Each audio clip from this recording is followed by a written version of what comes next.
Hello बच्चों, कैसे हो आप सब। आप सभी का स्वागत है मैथ्स बाय अंशु सर के यूट्यूब चैनल पे। तो जैसा कि आज एक क्लास 9 का एक इम्पॉर्टेंट टॉपिक है बैलेंसी, जो बहुत इंपॉर्टेंट है इसलिए क्योंकि 9th में भी और 10th में अगर आपको फॉर्मूला मेकिंग नहीं आता है, अगर फॉर्मूला मेकिंग नहीं आता है तो आप acid base metal environmental chemical reactions जैसे चैप्टर्स नहीं कर पाओगे।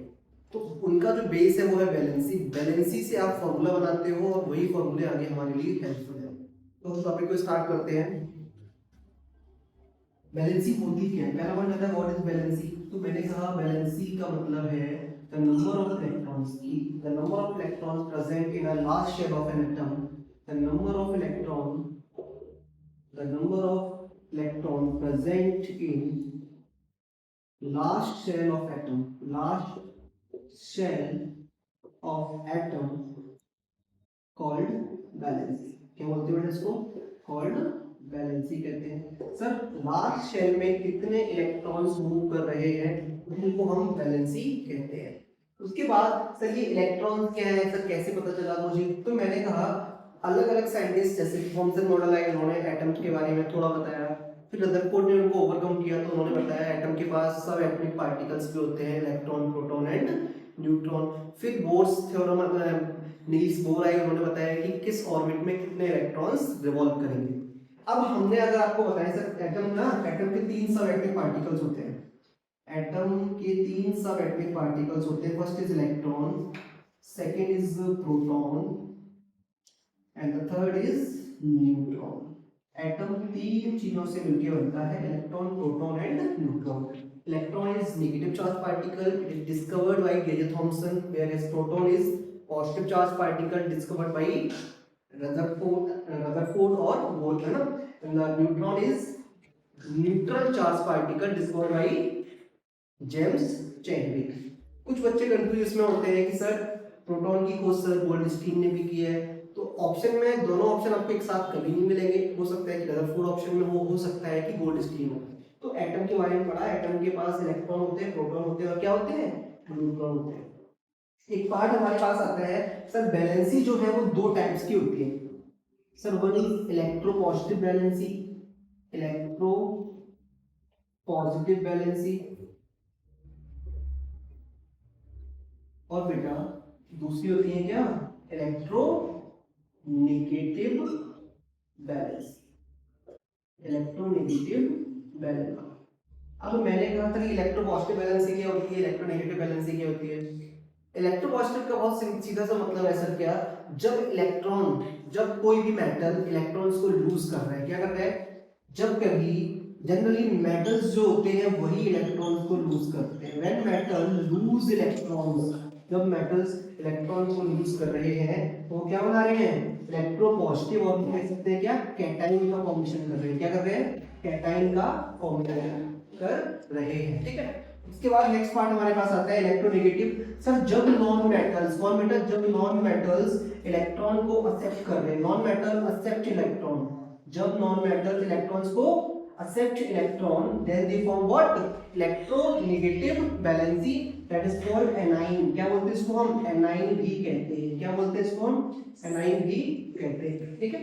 सबसे पहला पार्ट क्या है हमारे पास? सर व्हाट इज वैलेंसी है क्या? तो आपने कहा था number of electron present in last shell of an atom is called valency. Sir valency दो टाइप की होती है, इलेक्ट्रोपॉजिटिव वैलेंसी और इलेक्ट्रोनेगेटिव वैलेंसी। इलेक्ट्रोपॉजिटिव बेटा क्या होती है? जब मेटल इलेक्ट्रॉन्स को यूज करते हैं, that is called electropositive valency. और जब नॉन मेटल इलेक्ट्रॉन्स को एक्सेप्ट करते हैं, that is called electronegative valency, और दैट इज कॉल्ड एनाइन। क्या बेटा? एनाइन। अब इंपॉर्टेंट ये है, बैलेंसी अगर आपको पता है तो हम इजीली बता पाएंगे कि सर इलेक्ट्रॉनिक कॉन्फ़िगरेशन कैसे होगा, और हम बता पाएंगे सर फॉर्मूला मेकिंग कैसे होगी। उसके लिए हम क्या करेंगे, हम एक नया टॉपिक्स में देखते हैं कि सर इसमें और क्या क्या आएगा। तो हमने आपसे कहा, आप सभी को मैं एज्यूम करता हूं कि आपको 20 तक सारे एलिमेंट्स याद होंगे, है ना। अब थोड़ा हम पढ़ते हैं नील बोर्स के मॉडल को। नील बोर्स ने ये बताया, सर इन्होंने एक फॉर्मूला दिया। क्या दिया? एक फॉर्मूला जिसको बोलते हैं 2n²। मतलब ये वो सारे ड्रॉबैक जो रदरफोर्ड के मॉडल में थे वो सभी इन्होंने सॉल्व कर दिए, और इसलिए नील्स बोर्स का मॉडल बहुत ज्यादा पढ़ते हैं। मतलब जो जो ड्रॉबैक, जैसे कि रदरफोर्ड ने नहीं बताया था the stability of atom, Rutherford ने नहीं बताया था कि कितने इलेक्ट्रॉन्स किस ऑर्बिट पे रिवॉल्व होंगे, वो सारी चीजें इन्होंने क्लियर कर दी। इस वजह से इनका मॉडल थोड़ा ज्यादा इंपॉर्टेंट है। तो इन्होंने एक फॉर्मूला दिया 2n², और ये फॉर्मूला ये बताएगा कि शेल में कितने ज्यादा इलेक्ट्रॉन होंगे, कितने इलेक्ट्रॉन किस शेल में रिवॉल्व करेंगे। सर यहाँ पे जो n है, n equal to number of shells, क्या बेटा, जिसको हमने डिस्क्रीट एनर्जी लेवल भी कहा। मैं क्या बोला, नंबर ऑफ शेल। अब मैंने कहा, इन्होंने कहा सर n की वैल्यू अगर 1 है, क्या n की वैल्यू 1 है, तो शेल कौन सी होगी हमारे पास, k। तो k शेल में कितने इलेक्ट्रॉन होंगे बेटा, 2 इलेक्ट्रॉन होंगे। कैसे फाइंड किया इन्होंने, 2 इंटू 1 का पावर स्क्वायर इक्वल टू कितना आ गया, 2। तो सर इन्होंने बताया अगर n शेल है उसको क्या बोलोगे सर, k शेल बोलोगे, और k शेल में कितने इलेक्ट्रॉन्स होंगे, 2 इलेक्ट्रॉन्स होंगे। सर दूसरी शेल क्या आ गई, n इक्वल टू 2, तो सर ये एल्केन होगी, इलेक्ट्रॉन्स कितने हो जाएंगे इसमें, 8। तो ऐसे इन्होंने एनर्जी लेवल के बारे में बताया कि कितने इलेक्ट्रॉन किस सेल में मूव करेंगे। बोलो हाँ है ना, कोई दिक्कत। अब हम बात करते हैं इसके आगे कि सर कैसे हम इलेक्ट्रॉनिक कॉन्फ़िगरेशन करेंगे। तो उसके लिए आपको सेल्स का पता होना जरूरी था। अब हमने बताया कि सेल्स क्या क्या होंगी, तो मैंने कहा के शेल, एल सेल, एम और ये एन।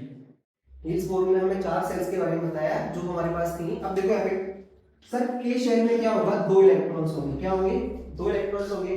सर एल सेल में 8 इलेक्ट्रॉन्स होंगे, एम सेल में 18 इलेक्ट्रॉन और एन सेल में 32 इलेक्ट्रॉन्स। क्लियर है बेटा, के शेल में कितने इलेक्ट्रॉन्स होंगे, 2, एल सेल में 8, एम सेल में 18 और एन सेल में 32 इलेक्ट्रॉन्स होंगे। सर कहां से आया सर ये सब, सर ये सब आया फॉर्मूले, कौन से फॉर्मूले से बेटा, 2n², इससे आया 2n² से हमारे पास ये सारे इलेक्ट्रॉन्स आए, कितने इलेक्ट्रॉन्स किस ऑर्बिट में रिवॉल्व होंगे। इससे पहले अब सर हम करने जा रहे हैं इलेक्ट्रॉनिक कॉन्फ़िगरेशन। सबसे टिपिकल कॉन्सेप्ट, बच्चों को लगता है सर कैसे करेंगे, देखो कितना आसान है। तो मैंने कहा सर ये इलेक्ट्रॉनिक कॉन्फ़िगरेशन करोगे किसका, तो आपने कहा एलिमेंट्स का। किसका करेंगे, एलिमेंट्स का। तो पहले तो आपको पता क्या होना चाहिए, आपको 1 से लेके 20 तक एलिमेंट्स पता होना चाहिए, बिकॉज क्लास 9th में 20 एलिमेंट तक ही क्वेश्चंस दिए गए हैं, ठीक है। तो मैंने कहा चलो एग्जांपल लेते हैं किसी का। मैंने कहा बताओ मुझे एल्यूमिनियम की वैलेंसी कितनी होगी। क्या बोला मैंने, एल्यूमिनियम की वैलेंसी कितनी होगी। तो